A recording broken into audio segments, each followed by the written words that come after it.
I had been secretly married to my CEO husband for 6 years, but he still would not let our son call him dad. After he missed our son's birthday again because of his secretary, I took out the divorce agreement and left with our son for good. The usually calm man lost control and stormed into the office to demand where we were. This time, neither my son nor I would come back. Mr. Clark, I'll be going abroad for further studies next month. Here is my resignation letter. Mr. Clark looked at me in surprise. This is so sudden. I told him the excuse I came up with. My husband is in Australia. I want to take our child there so we can be together. He nodded. That makes sense. Raising a child alone here must be hard. We all thought you were a single mother. I smiled. I was not. But soon, I would be. As I stepped out, I ran into Matthew Grant and Quilla Xander walking toward me. Matthew was my boss and the father of my child. 7 years ago, I was his personal secretary. One chaotic night, after too much drinking, we had a child. This year marked the 6th year of our secret marriage and the 6th year he refused to let our child call him dad. Matthew walked slowly, as if he were deliberately matching the pace of the woman beside him. Quilla was holding a report in one hand and clutching the hem of Matthew's suit with the other. Their lovey-dovey act was almost painful to watch. As we passed each other, my heart sank. I could not help saying, "Matthew." He stopped and looked at me with a cold expression. "Miss Langley." His polite but distant tone carried a warning.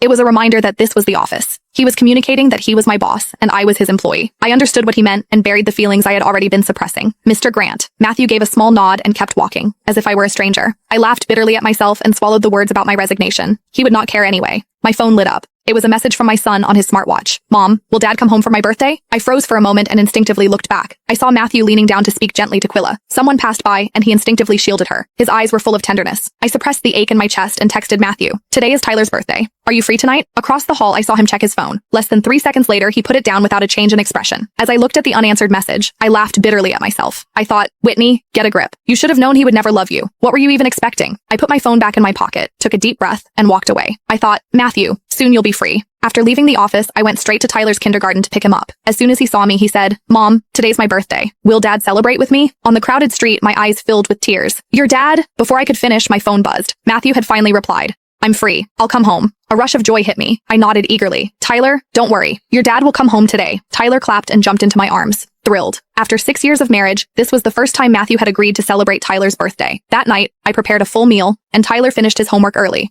1 hour passed, then 2, then 3. I sent message after message on my phone. I asked Matthew if he was coming, but as usual, there was no reply. Tyler seemed to understand. He looked at me hesitantly. "Mom, is Dad too busy?" A sharp pain hit my chest. I wanted to explain, but no words came out. In the end, I said, "It's okay. I'll always be with you." Tyler did not ask further questions. He quietly picked up his birthday hat. "Mom, can you put it on for me?" I nodded. As I reached for it, I noticed Quilla's latest social media post. "Today was great. I really enjoyed myself." The photo showed a beautifully plated dish at a high-end restaurant. Even though no one's face was visible, I noticed the wedding ring peeking out in the top right corner. It was the one Matthew and I had chosen when we got married. He had always worn it on the pinky of his left hand. He didn't want others to know that he was already married. How ironic. The ring that was supposed to symbolize marriage had become a symbol of Matthew's single life. On Tyler's 6th birthday, he was having a candlelit dinner with his lover at a fancy restaurant.